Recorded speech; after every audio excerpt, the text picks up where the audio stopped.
अहाँ सब मिथिलावासी के हम लक्ष्मी चौधरी गोर लागै छी। आई हम एकटा सोहर गावऽ जा रहल छी। एहि गीत में संग दऽ रहल छथि हमर माताजी। हमरा अपना तरफ से पूर्ण कोशिश रहत जे अहाँ सब गोटे के गीत नीक लागै। धन्यवाद। एकता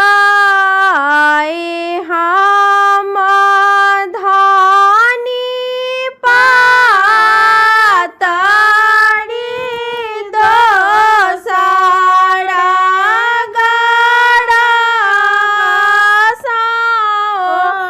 रे ललना रे तेसरे में पिया के दुलारी दर्द कोना सहबरे ललना रे तेसरे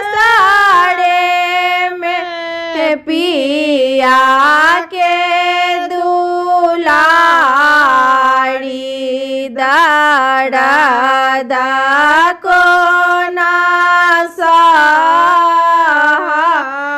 सहबरे आहि बेर जाओ प्राण बाचत देवता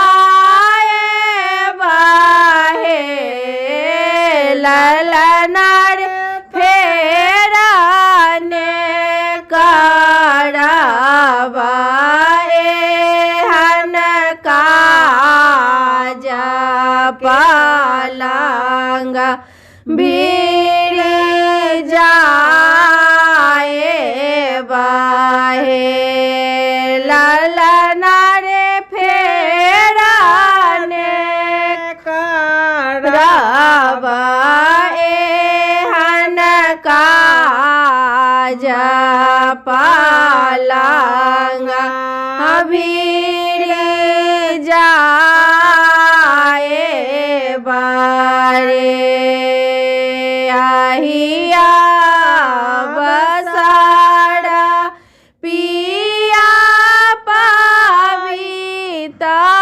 हूँ झूला भी पकड़ीता हूँ रे ललना रे बानीता हो चंपा फूल डाड़ी की ताही तारा पूछीता हूँ रे ललना रे बानीता में चंपा फूल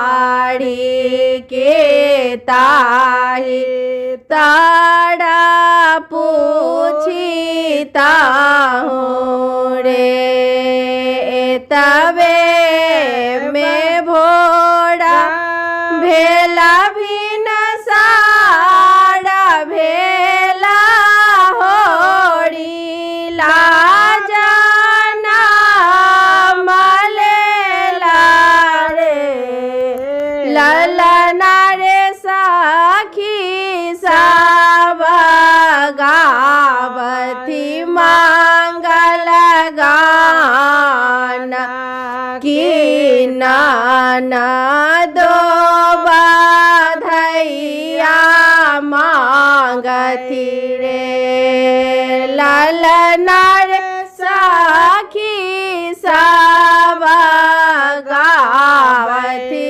मंगल गान महला